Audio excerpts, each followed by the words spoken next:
Whispers across time. For cities, one world of wonder. There are moments in history so strange, so charged with raw humanity, that they don't just echo, they reverberate across centuries, pulling us into their rhythm like a drumbeat from another world. Let me tell you about for such moments, not grand battles or royal coronations, but small, trembling truths: a cow giving birth to a two-headed calf in a rain-slicked barn, a Roman senator sprinting through alleyways with a dagger in his boot, a teenage rider galloping through a blizzard with a leather mailbag strapped to his saddle, and an old man in Constantinople stirring honey into a copper pot as dawn gilds the dome of Hagia Sophia. These are the moments that stitch time together. One. The omens that walked among us. In the year of our Lord 1172, in a nameless village nestled between mist-shrouded hills, Agnes the cow did something extraordinary. She didn't eat just calves, she delivered a creature with eyes on its knees and a mouth where its ears should be been. The villagers gathered in stunned silence, clutching pitchforks not for defense, but for the illusion of control. No one said a word for a full minute. Then old Father Hildegard whispered, "The sky's been bleeding again," and that was enough.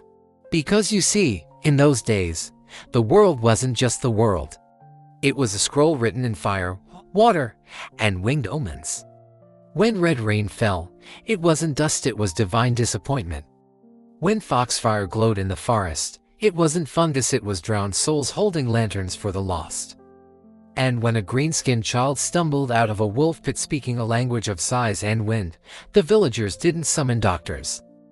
They lit candles, locked their doors, and prayed the fairies weren't hungry tonight. They didn't know about DNA, atmospheric refraction, or mass psychogenic illness. What they knew was this: life was fragile, God was watchful, and the universe loved to send messages in riddles wrapped in terror, so they documented everything. Monks with ink-stained fingers wrote of fiery wheels in the sky and dancing plagues that left bones rattling in empty boots. Peasants blamed Gerald, always Gerald. But here's the thing: they never wrote down. For all their fear, they kept going. They milked the strange calf.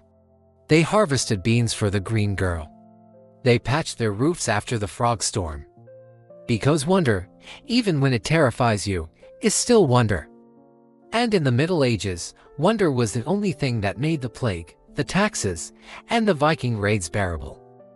To dot the streets that ruled Rome, fast forward to a sun-baked afternoon in 54 BC. Rome is boiling. Not just from the summer heat but from rage. In the Suburra, a district so tangled it swallows daylight, two gangs square off beneath laundry lines strung between crumbling tenements. On one side, Clodius's men, young freedmen with torches and iron clubs, their faces streaked with ash from last night's riot. On the other, Nelo's gladiators, scarred and silent, gripping short swords like they were born holding them. There's no Senate decree here, no law. Just the rhythm of boots on cobblestone, the glint of a blade, and the certainty that today someone dies for a vote that was never counted. Rome had forgotten how to govern itself. The forums echoed with empty speeches while real power pulsed in the alleys. Collegia, once humble guilds of bakers and weavers, had become armored fists in the pockets of senators. A baker didn't just sell bread, he decided elections. A tanner didn't just cure hides, he broke kneecaps.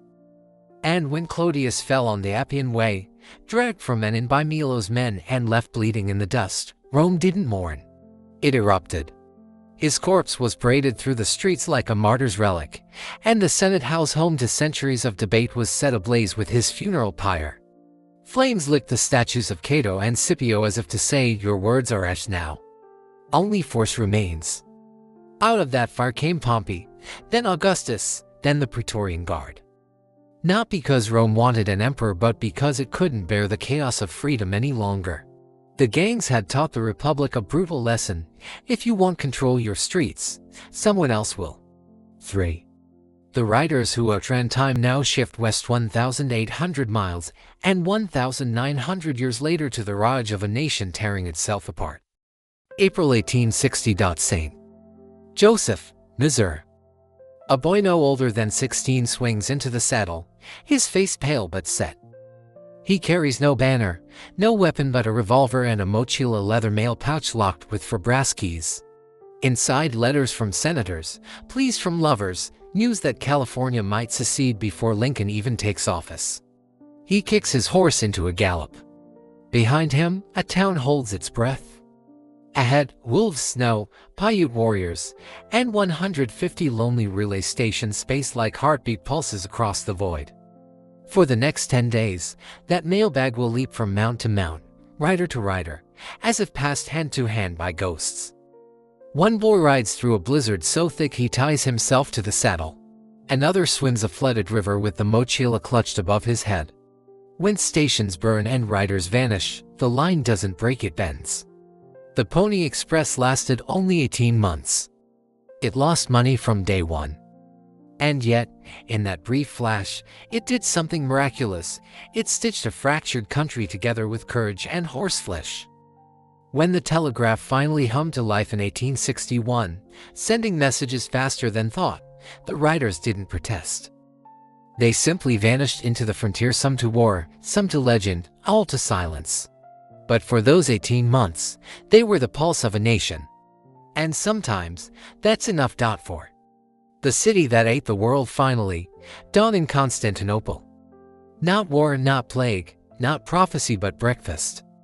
From the Golden Horn to the Forum of Theodosius, the city exhales in steam and spice.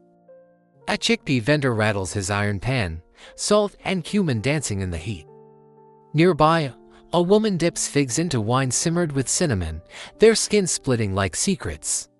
At a brazier by the seawall, anchovies sizzle in olive oil, their scent mingling with incense from the great church. Here, a monk buys the same honey-drenched laucumades as a ship captain from Alexandria. A noblewoman in purple silk shares a skewer of spiced lamb with a dockworker whose hands are calloused from hauling grain. In Constantinople, food isn't just sustenance, it's diplomacy. It's memory. It's the empire itself, served hot on a clay plate. Greek olives, Persian saffron, Roman fish sauce. This city didn't just trade spices. It married them. And in doing so, it created a cuisine so generous, so democratic, that even the emperor was known to sneak out for street pastries. Because in a world of walls and wars, Constantinople offered something rare: belonging. You didn't need a title to eat here. You just needed a copper coin and an appetite for life. Epilogue: the threads that bind. So what connects a medieval omen, a Roman street brawl, a Pony Express rider, and a Byzantine fig vendor? Not time, not geography, but humanity. The same hunger to understand the inexplicable, to survive the chaos, to deliver a message that matters, to share a meal that says you belong here. We like to think we've outgrown omens and gangs, that we've replaced hooves with fiber optics and fear with facts. But walk into any modern city at night. Watch people scroll through UFO videos. See neighbors argue over politics like it's life or death. Notice how we still gather around food trucks like pilgrims at shrines. The world changes. The forms shift. But the heartbeat remains. Because whether you're a monk sketching a two-headed calf or a teenager riding through a blizzard with letters strapped to your back, you're a part of the same story. A story written not in marble or microchips, but in all courage and honey-drenched dough. And if you listen closely, you can still hear it whispering, just beneath the hum of the fan, just beyond the edge of sleep. Welcome to history. Not as it was, but as it felt.